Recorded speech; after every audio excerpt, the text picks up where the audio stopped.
Okay, student, in last lecture we are discussing about the various diseases, that is innate, acquired. In acquired further have two types, communicable and non communicable diseases. और communicable diseases में भी हमने दो तरह से discuss कर रहे थे, डायरेक्ट कॉन्टैक्ट और इनडायरेक्ट कॉन्टैक्ट। डायरेक्ट कॉन्टैक्ट मतलब किसी के आप डायरेक्ट कॉन्टैक्ट में आते हैं और आपकी बॉडी जो है उसके बिल्कुल डायरेक्ट कॉन्टैक्ट में उसकी हेल्प से वो क्या कर रहा है, बॉडी के अंदर एंटर कर रहा है, तो उससे आप इन्फेक्टेड हो जाते हैं। और इनडायरेक्ट कॉन्टैक्ट का मतलब होता है नीडल और स्ट्रेंजेस और सीजर्स लाइक, जैसे कि वो किसी और के यूज़ में लाई गई थी, वो स्टलाइज नहीं करी गई, वो आपके यूज़ के लिए आपकी बॉडी में डायरेक्ट उसको यूज़ किया गया, तो हो सकता है कि अगर उनकी नीडल्स या सीजर में कुछ इन्फेक्शन लगा हो, वो आपकी बॉडी में क्या होता है, एंटर कर जाता है। तो इसी के रिगार्डिंग जो है आज कुछ टर्म्स हम यहाँ पे डिस्कस करने वाले हैं, जो बहुत सारे डिसीज़ को रिलेटेड जो है आप समझने वाले हो। तो फर्स्ट हम यहाँ पे आप देख रहे हैं पैथोजन। पैथोजन क्या होता है, डिसीज कॉजिंग एजेंट होता है। और यहाँ पे एक टर्म आप और पढ़ेंगे, पैथोजेनिसिटी। पैथोजेनिसिटी का मतलब क्या होता है, द अटैक ऑफ पैथोजन, मतलब कोई भी पैथोजन है जब किसी चीज़ के ऊपर या किसी और बॉडी के ऊपर जो अटैक करता है, उसकी जो स्ट्रेंथ है वो उसकी क्या कहलाती है, पैथोजेनिसिटी कहलाती है। एक टर्म आप यहाँ पे पढ़ेंगे, वायरुलेंस इफेक्ट। क्या कहेंगे, virulence effect, the most powerful action of the pathogen. क्या कहते हैं वायरुलेंस इफेक्ट को, जो most powerful action of the pathogen.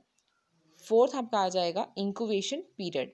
Incubation period से आप क्या समझते हैं कि पैथोजन जब किसी बॉडी के अंदर एंटर करता है तो जो उसका entry time of the body रहता है, और जब तक वो उस बॉडी के अंदर जो है वो सिम्टम शो करना शुरू नहीं कर देता है, इन दोनों के टाइम पीरियड जो रहता है वो उस पैथोजन का क्या कहलाता है, इंक्यूबेशन पीरियड कहलाता है। ओके, एक टर्म यहाँ पे आप पढ़ेंगे, नोट करते चलेंगे, एपिडेमोलॉजी।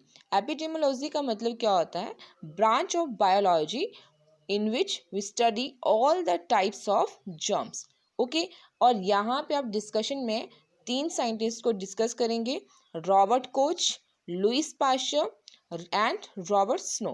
रॉबर्ट कोच और लुइस पास्चर तो आपको एपिडेमियोलॉजी के साथ ही रिलेट करेंगे, लेकिन जो रॉबर्ट स्नो हैं उन्होंने क्या डिस्कशन करा था, मैक्सिमम जो काम रहा है उनका वो रहा है pathogenicity plus incubation period. Okay, अब जैसे आपके पास थोड़ा सा वायरल डिसीज़ के बारे में डिस्कशन हुआ था लास्ट लेक्चर्स में, तो जैसे आपके पास कुछ बैक्टीरियल डिसीज़ की हम कुछ डिस्कशन करते हैं, तो एनसीईआरटी अकॉर्डिंग आप देख रहे हैं यहाँ पे salmonella typhi. Salmonella typhi, typhi से आपको याद रखना है टाइफाइड। क्या याद रखना है, टाइफाइड। अब यहाँ पे क्या है कि ये एक बैक्टीरिया है जो क्या कॉज करता है, टाइफाइड डिसीज कॉज करता है। क्या कॉज करता है, टाइफाइड डिसीज कॉज करता है। अब आपके पास जो है किस में कॉज करता है, ह्यूमन बॉडी के अंदर कॉज करता है, मतलब हम जो है अगर ये हमारी बॉडी में एंटर कर जाता है तो हमारी बॉडी के अंदर क्या करेगा, ये डिसीज कॉज करेगा। अब these pathogen generally enters the small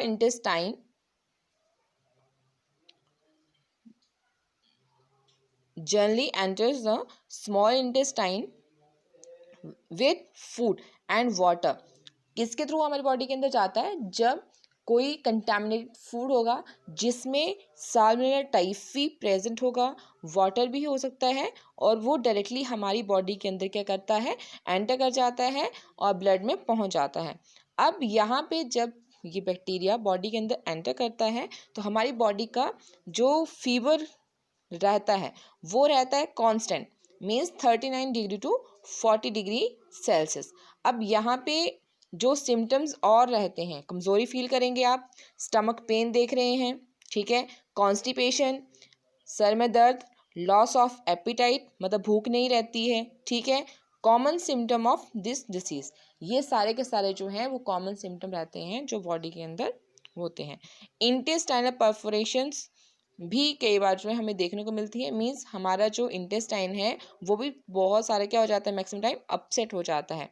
अब यहाँ पे जो है टाइफाइड फीवर जो है कुड बी कन्फर्म्ड बाय, हमारे पास एक टेस्ट होता है जो लैब में टेस्टिंग करी जाती है। कोई भी मतलब हम जो ट्रीटमेंट शुरू करने से पहले किसी को कोई प्रॉब्लम होती है तो पहले उन चीज़ों को क्या किया जाता है, टेस्ट किया जाता है।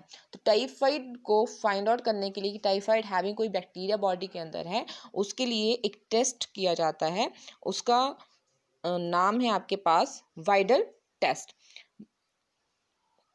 अब यहाँ पे जो है आपको याद रखना है, एक थोड़ी सी मतलब एक स्टोरी सी है। Mary Mallon nicknamed typhoid Mary. Mary Mallon एक लेडी थी।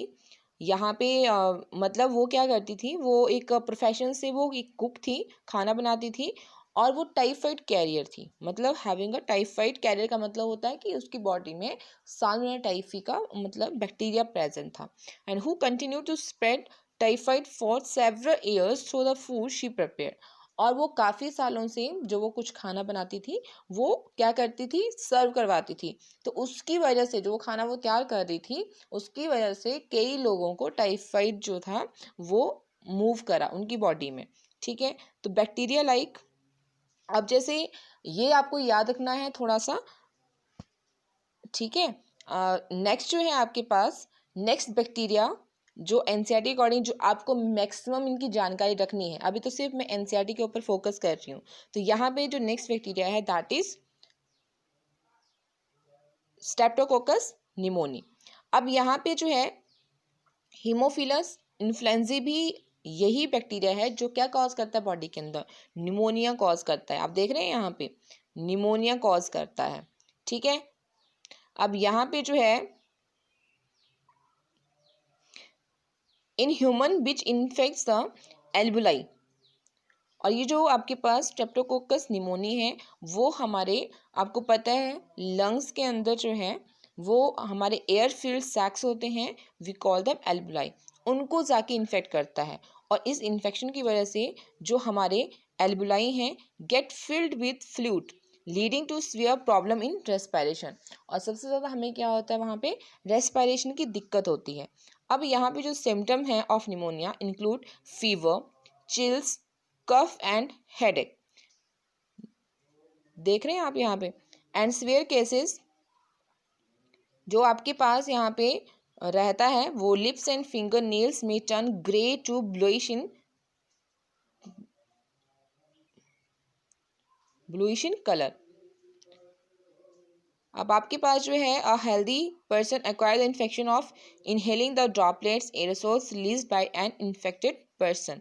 मतलब, और अगर कोई हम उसका कोई भी मटेरियल शेयर करते हैं, जैसे उसका जो जिस ग्लास से उस इन्फेक्टेड पर्सन ने पानी पिया, कोई भी उसका जो बर्तन हम यूज़ कर रहे हैं सेम पर्सन, तो वो हेल्दी पर्सन में क्या हो जाएगा, ट्रांसफ़र हो जाएगा। और यहाँ पे डाइसेंट्री, प्लेग, डाइफ्थीरिया जो होते हैं वो कुछ और बैक्टीरियल डिसीज होती हैं। तो आपको पता है डाइसेंट्री के लिए आपको जैसे प्लेग आपको पता है बुवोनिक प्लेग है ये। प्लेग जो है माइस से फैलता है, अर्सिनिया पेस्टिस करके जो है इसका बैक्टीरिया है। डाइफ्थीरिया के लिए हम कोई पर्टिकुलर वैक्सीन तो नहीं प्रोवाइड कर, पर्टिकुलर वैक्सीन क्या मतलब 3 डिसीजेस का इकट्ठा एक वैक्सीन दिया जाता है, दैट इज DPT। DPT जो है एक इंजेक्शन फॉर्म में जो है वो दिया जाता है। Okay, thank you. Next topic we have discussed later.